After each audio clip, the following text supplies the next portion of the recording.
গ্রীষ্মকালের এক ঝলমলে দুপুরে একটি ছোট গ্রামে একটি কালো কাক তার ডানা ছড়িয়ে আকাশে উড়ছিল। সূর্যের কিরণ মাটিতে পড়ছিল এবং চারপাশের ঘাস শুষ্ক ও ঝলসে উঠেছিল। নদীর জল শুকিয়ে কাঠ হয়ে গেছে, টিউবওয়েলও শুকনো, আর চারপাশের মাটি ক্রমশ ভাটল ধরেছে। কাকটি খুব তৃষ্ণার্ত হয়ে ঘুরছে, কিন্তু কোথাও একটুও জল চোখে পড়ছে না। গরমের তাপে তার বুক ফেটে যাওয়ার মতো লাগছিল, আর তৃষ্ণাই তার শক্তি শূন্য করে দিচ্ছিল। হতাশ হয়ে কাক একটি বড় গাছের ডালে বসে বিশ্রাম নিল। গাছের ছায়া তাকে সামান্য শীতলতা দিলেও তৃষ্ণা মিটছে না।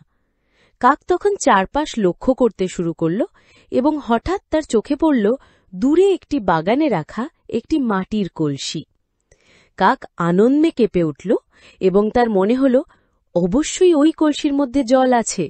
আমি যদি সেখানে পৌঁছাতে পারি, তৃষ্ণা মিটে যাবে। উৎসাহিত কাকটি ডানা মেলল এবং কলসির কাছে উড়ে গেল। কলসির ওপরে বসে ভিতরে তাকালে জল একেবারে নিচের দিকে। কাক হতাশ হল। সে জানে তার ঠোঁট দিয়ে সরাসরি জল খাওয়া সম্ভব নয়। যদি কলসির তলা ভেঙে ফেলে, জল মাটিতে পড়ে যাবে এবং শুকনো মাটি মুহূর্তে সব জল শুষে নেবে। কিন্তু কাক সহজে ছাড়ার পাত্র নয়। সে কিছুক্ষণ বসে চিন্তায় ডুবে রইল। তারপর তার চোখ পড়ল আশেপাশের মাটিতে ছড়ানো ছোট ছোট কাকড়। হঠাৎ কাকের মাথায় একটি বুদ্ধি খেলল। সে ভাবল, যদি সে এক একে কাকড় কলসিতে ফেলে, তাহলে জল ধীরে ধীরে উপরে উঠে আসবে এবং সে সহজে পানি খেতে পারবে। কাক তার পরিকল্পনা শুরু করল। সে এক একে কাকড় তুলে কলসিতে ফেলতে লাগল। প্রতিটি পাথরের সঙ্গে সঙ্গে কলসির জল ধীরে ধীরে উপরে উঠতে লাগল।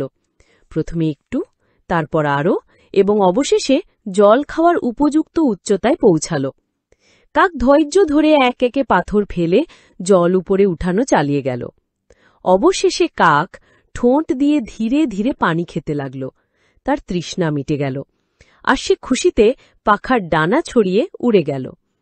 কাক শিখল, ধৈর্য এবং বুদ্ধি থাকলে কোনো সমস্যাই অসম্ভব নয়। এই ছোট গল্প আমাদের শেখায় যে যখন কোনো কাজে আটকে যাই, তখন ধৈর্য হারানো ঠিক নয়। বুদ্ধি খাটিয়ে চেষ্টা করলে অবশেষে আমরা সফল হই। জগতে কিছুই অসম্ভব নয়, এবং প্রতিটি সমস্যার সমাধান আমাদের ধৈর্য, পরিশ্রম এবং বুদ্ধিমত্তার উপর নির্ভর করে। কাকের গল্পটি তাই শুধু এক আনন্দদায়ক ঘটনা নয়, বরং আমাদের জীবনের গুরুত্বপূর্ণ শিক্ষা দেয়। বন্ধুরা, গল্পটি কেমন লাগলো?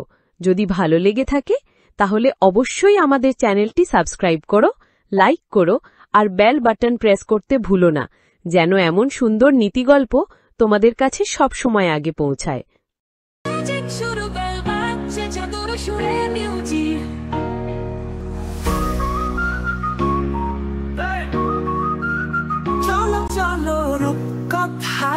জাদুর দেশে রং ছড়ায়, পরীর ডানায় উড়ে যাই, আর টুনে যাই। রাজকন্যা, দৈত্য রাজা, সাহস নিয়ে লড়ে আজা। অজানা সব কাহিনীতে রূপকথা জাগে প্রাণে মিঠে।